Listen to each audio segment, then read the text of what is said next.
हूँ, मेरी लंबी उम्र रही है और मैं ये इस पर मुझे अगर गौरव किसी चीज पर है तो इस पे है कि सारा जीवन मेरा सेवा में गया, केवल इस पे गौरव है और किसी चीज पे नहीं। और जब तक मुझ में सांस है तब तक सेवा ही में जाएगी, और जब मेरी जान जाएगी तो मैं कह सकती हूँ कि एक एक खून का खतरा जितना मेरा है वो एक एक खून एक भारत को जीवित करेगा। कभी कभी होता है कि कुछ लोगों को अपनी मौत का अंदाजा पहले से ही हो जाता है। भारत की तीसरी प्रधानमंत्री इंदिरा गांधी के साथ भी ऐसा ही हुआ। भुवनेश्वर में ये भाषण देने के बाद उन्हें यह खबर मिली कि दिल्ली में उनके पोते और पोती की कार का एक्सीडेंट हो गया था। वो अपनी यात्रा बीच में ही छोड़कर दिल्ली लौट आईं। अगले दिन 31 अक्टूबर 1984 को जाने माने लेखक और अभिनेता पीटर उस्तिनोव उनका इंटरव्यू लेने वाले थे। ठीक 9:12 पर इंदिरा गांधी ने अपने निवास और ऑफिस के बीच के विकेट गेट को पार किया। गेट पर तैनात बीएन सिंह को देखकर मुस्कुराईं, लेकिन बीएन ने अपनी रिवॉल्वर निकालकर उन पर फायर करना शुरू कर दिया। जैसे ही वो जमीन पर गिरी, गेट के दूसरी तरफ तैनात सतवंत सिंह ने भी अपनी स्टेन गन की पूरी मैगजीन उनके ऊपर खाली कर दी। उन दोनों ने 5 महीने पहले भारतीय सेना द्वारा स्वर्ण मंदिर पर किए गए हमले का बदला ले लिया था। 31 मई 1984 की शाम मेरठ में 9 इन्फेंट्री डिवीजन के कमांडर मेजर जनरल कुलदीप बुलबुल बराड़ अपनी पत्नी के साथ दिल्ली जाने की तैयारी कर रहे थे। शाम को मेरे को एक टेलीफोन कॉल आया कि अगले दिन सुबह 1 तारीख के सुबह मेरे को चंदी मंदिर पहुंचने का है एक मीटिंग के लिए, और पहली शाम को हमने मैनिला जाना था। हमारी टिकटें बुक हो गई थी, हमने अपने ट्रैवलर्स चेक्स ले लिए थे और हम दिल्ली जा रहे थे अपने जहाज पकड़ने के लिए। मेरठ से दिल्ली बाय रोड गया, वहां से बाय प्लेन मैं चंडीगढ़ पहुंचा और सीधा वेस्टर्न कमांड हेडक्वार्टर में गया। जब वहां पहुंचा तो मेरे को खबर मिली कि मेरे को ऑपरेशन ब्लू स्टार कमांड करना है और अमृतसर जल्दी से जल्दी जाना है, क्योंकि हालात बहुत खराब हो गई हैं। भिंद्रन वाले ने पूरा कब्जा कर लिया है गोल्डन टेम्पल के ऊपर। पंजाब में इस वक्त कोई लॉ एंड ऑर्डर नहीं रहा है, तो जल्दी से जल्दी ये सिचुएशन को ठीक करने का है, नहीं तो पंजाब अपने हाथ से निकल जाएगा। तो मेरी छुट्टी कैंसिल हो गई और मैं एकदम हवाई जहाज में बैठ के ब्रीफिंग के बाद अमृतसर पहुंचा। भिंडरावाले को कांग्रेसियों ने ही बढ़ावा दिया।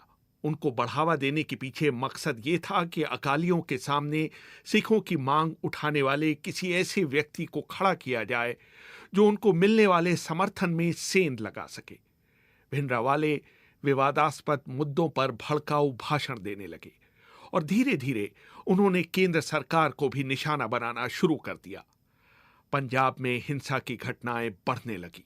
1982 में भिंडरावाले मेहता चौक गुरुद्वारा छोड़ पहले स्वर्ण मंदिर में गुरु नानक निवास और उसके कुछ महीनों बाद अकाल तख्त से अपने विचार व्यक्त करने लगे। प्यारे खालसा जी, आज ਆਪਾਂ ਸ਼ਹੀਦਾਂ ਦੀ याद ਵਿੱਚ ਇੱਥੇ ਇਕੱਤਰ ਹੋਏ ਹਾਂ। ਲਾਲਾ ਜਗਤ ਨਾਰਾਇਣ ਨੇ ਬਹੁਤ ਮੰਦ ਭਾਸ਼ਾ ਦੇ ਸ਼ਬਦ ਵਰਤੇ, ਇੱਥੋਂ ਤੱਕ ਕਿਹਾ कि ये दोवें सिख देश के गद्दार हैं। वरिष्ठ पत्रकार और पहले बीबीसी के लिए काम करने वाले सतीश जेकब को भी कई बार भिंडरावाले से मिलने का मौका मिला। मैं जब भी वहां जाता था, उनके जो संरक्षक होते थे वो दूर से कहते आओ जी बीबीजी आ गए जी बीबी। कभी उन्होंने बीबीसी नहीं कहा, बीबीजी आ गए जी बीबीजी। तो जाओ जी तुसी अंदर जाओ, संत जी आपका इंतजार कर रहे हैं। तो मेरे से बड़े आराम से मिलते थे। जब मैंने उनको पहली बार मार्कटली से मिलाया तो ये मैं कभी नहीं भूलूंगा कि मार्कटली से जब मिलाया तो मार्कटली से उन्होंने कहा कि तुम्हारा क्या धर्म है? तो उन्होंने बोला कि मैं क्रिश्चियन हूँ।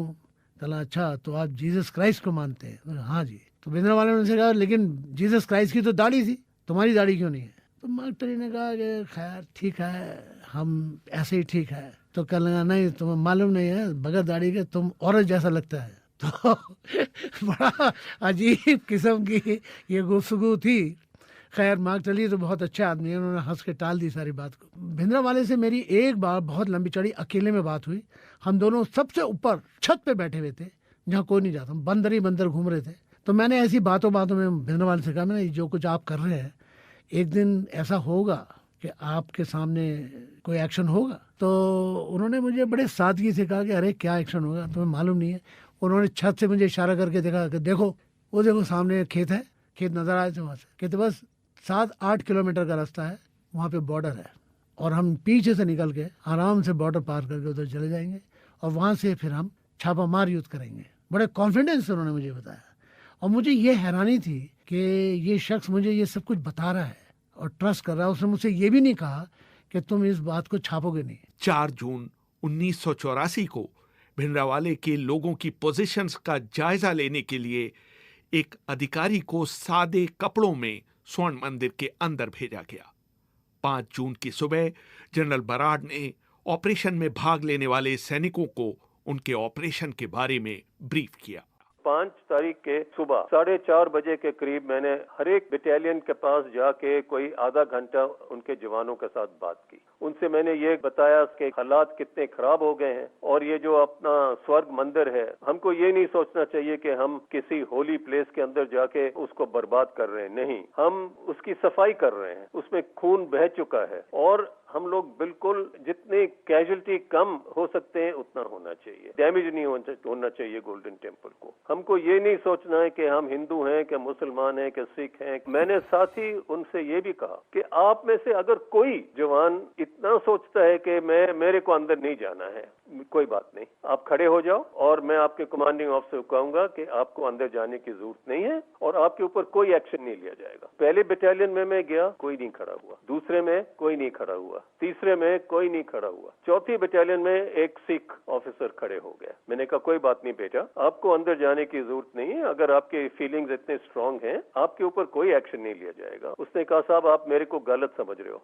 मैं हूँ 2nd लेफ्टिनेंट रायना, अंदर जाना चाहता हूँ और मैं सबसे आगे अंदर मेरे को आप भेजिए ताकि मैं अकाल तख्त में सबसे पहले पहुंच के भिंद्रनवाले को पकड़ लूं। मैंने कहा बहुत शाबाश, आप तो बहुत ही बहादुर जवान हो। और मैंने उनके कमांडिंग ऑफिसर से कहा कि इनकी प्लेटून सबसे आगे सबसे पहले स्वर्ग मंदिर में जाएगी और उसकी प्लेटून सबसे पहले अंदर गई। इतनी मशीन गन फायर लगे उसके ऊपर कि उसकी दोनों टांगें टूट गई, खून बह रहा था। उनका कमांडिंग ऑफिसर कह रहा था मैं इसको रोकने की कोशिश कर रहा हूँ, ये रुक नहीं रहे हैं, वो क्रॉलिंग करते जा रहे हैं अकाल तख्त की तरफ। मैंने कहा नहीं, एम्बुलेंस यहाँ खड़ा है, उसको जबरदस्ती अभी आप उठा के वापस ले आइए बाहर। उसके पैर एम्प्यूटेट हो गए, तो उसकी बहादुरी के लिए मैंने उसको अशोक चक्र दिलवाया। 10 बजे के आसपास सामने से हमला बोला गया।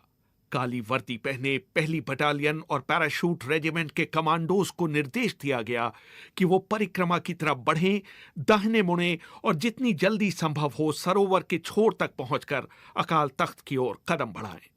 लेकिन जैसे ही कमांडोज आगे बढ़े, उन पर दोनों तरफ से ऑटोमेटिक हथियारों से जबरदस्त गोलीबारी की गई।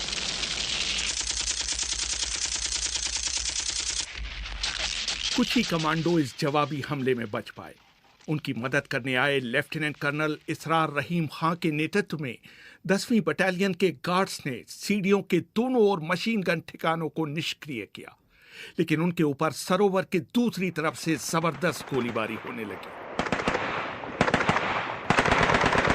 कर्नल इसरार खां ने सरोवर के उस पार भवन पर गोली चलाने की अनुमति मांगी, लेकिन उसे अस्वीकार कर दिया गया। कहने का मतलब ये कि सेना को जिस विरोध का सामना करना पड़ा, उन्होंने उसकी कल्पना भी नहीं की थी।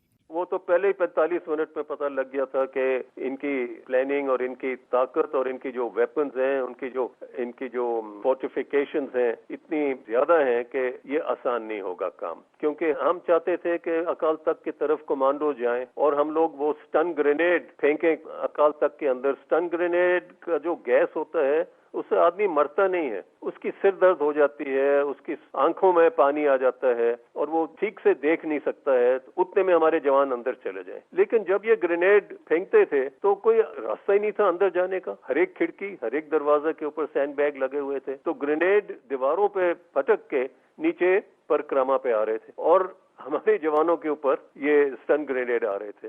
सिर्फ उत्तरी और पश्चिमी छोर से ही सैनिकों पर फायरिंग नहीं हो रही थी, बल्कि पृथकतावादी जमीन के नीचे मेन होल से निकलकर मशीन गन से फायर कर अंदर ही गायब हो जा रहे थे।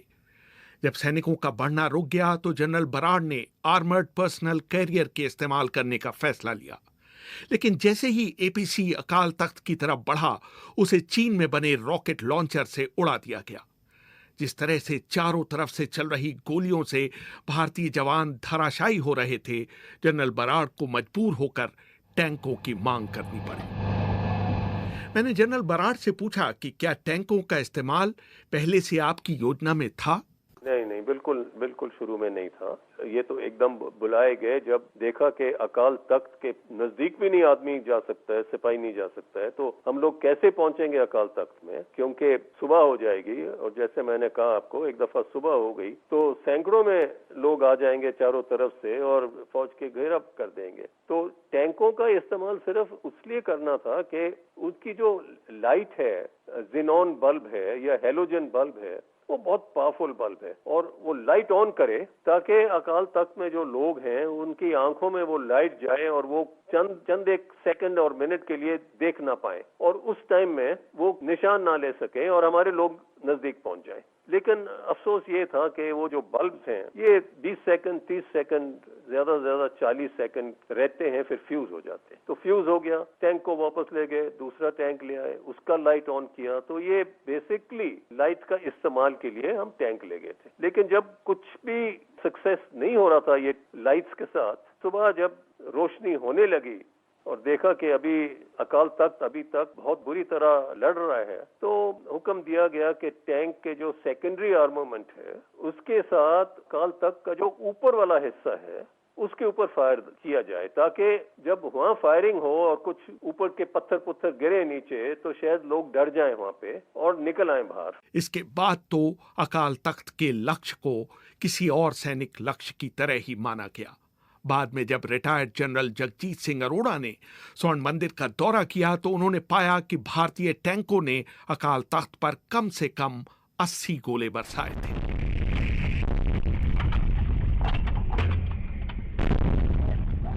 मैंने जनरल बराड़ से पूछा कि आपको कब अंदाजा हुआ कि जरनैल सिंह भिंडरावाले और शहबेग सिंह मारे गए?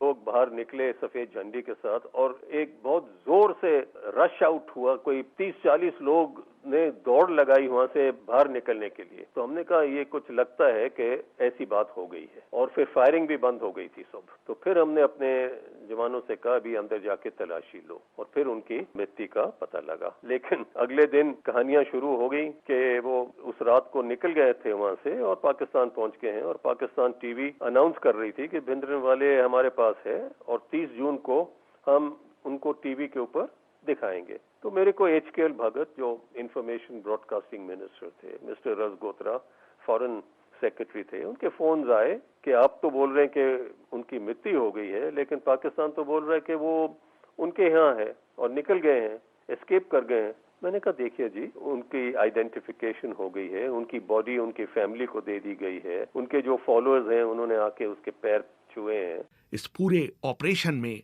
भारतीय सेना के 83 सैनिक मारे गए और 248 अन्य सैनिक घायल हुए। इसके अलावा 492 असैनिकों की मौत की पुष्टि हुई और 1592 लोगों को हिरासत में लिया गया। इस घटना से भारत क्या पूरे विश्व में सिख समुदाय की भावनाएं आहत हुईं। ये भारतीय सेना की सैनिक जीत जरूर थी, लेकिन इसे एक बहुत बड़ी राजनीतिक हार माना गया।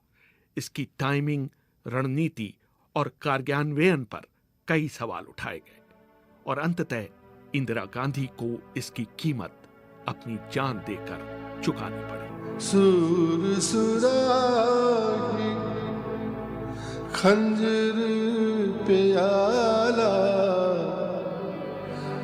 बिंग कसाइयां दसना मित्र प्यारे नो हा